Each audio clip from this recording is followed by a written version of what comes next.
খাইকুড়ি বান্ধবীদের থেকে বাঁচাও গাইস, ওরা আমার সাধ্য খেতে চাইছে। আমি যখন কি করব, কোথায় লুকোবো কিচ্ছু ভেবে পাচ্ছি না, তাই জন্য ভিডিওটা অন করলাম। কমেন্টে বলো আমার এখন কি করব, কোথায় লুকোবো, এদের এই বান্ধবীগুলোকে কি করা যায়। তো তার আগে hey guys, welcome back to my channel Sujata blog. আমি ভালো নেই, আশা করি তোমরা ভালো আছো। তো ঘটনা হচ্ছে গিয়ে, আমি ফেসবুক চালালেই দেখি কত সব বান্ধবী তাদের বান্ধবীদের জন্য কত ভালো ভালো গিফট হয়, গিফট আনে, জন্মদিনে গিফট দেয়, ভালো ভালো দামি দামি উপহার দেয়। তো আমার বান্ধবীগুলো জন্মে মানে কোনো দিনও আমাকে একটা গিফট কেন, একটা সুতো পর্যন্ত দেয় না, আর খালি খাই খাই করে। মানে কিছু কিছু হোক বা না হোক ওদের খাওয়াতে হবে, এটা হোক বা ওটা হোক, ওদের খাওয়ানো চাই মাস্ট। তো কিছুদিন আগে হচ্ছে গিয়ে আমার জুতো হারিয়ে গেছিলো, বললে তো জুতো হারিয়ে গেছে, আমাদের কবে খাওয়াবি? বাহ, ভালো তো, জুতো হারালো আমার খাওয়াতে হবে ওদের। তো ও যেহেতু খাই খাই করে, তাই আমি কিছু বলতে পারি না, খাইয়ে দিলাম। তো সেদিন হচ্ছে আমার বাড়িতে বাজার এসছে, বলে খাওয়াবি কবে? তো তার আর দুদিন আগে আমার ঠাকুমার ক্যান্সার হয়েছে। তো আমি ওদের বললাম আমি কি করব, আমার ঠাকুমার ক্যান্সার হয়েছে, ঠাকুমাকে নিয়ে হসপিটালে যাব। অন্য সব বান্ধবীরা হলে বলতো যে ইস তোর ঠাকুমার ক্যান্সার হয়েছে, প্রার্থনা করেছি ঠাকুরের কাছে তাড়াতাড়ি যেন সেরে যায় বা কমে যায়, বা তোর ঠাকুমা যেন ভালো থাকে। আর আমার এই খাইকুড়ি বান্ধবীগুলো বলে কি না, সো স্যাড, খাওয়াবি কবে? আরে ভাই, আমার ঠাকুমার ক্যান্সার, আমি তোদের খাওয়াবো? তাও মানা গেল যে ঠাকুমার জন্য বলেছে। কিন্তু গাইস, ওরা যে আমার সাধ্য খেতে চাইছে, আমি কি করব?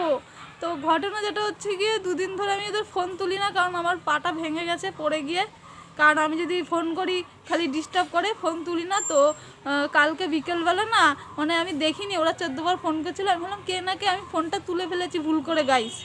তোলার পর আমাকে বললো ওরা যে কিরে ফোন করছিলাম দুদিন ধরে ফোন তুলছিস না কেন? আমি বললাম যে ফোন তুলবো কী করে, আমার তো পাটা ভেঙে গেছে, উঠতে পারছি না, খুব জ্বর, পায়ে মানে একদম শরীর দুর্বল, আমি চলতে ফিরতেই পারছি না। তো হঠাৎ করে বলে কি, তার মানে তো তুই আর বেশি দিন বাঁচবি না, তো মরার আগে সাধ্যটা খাইয়ে যা।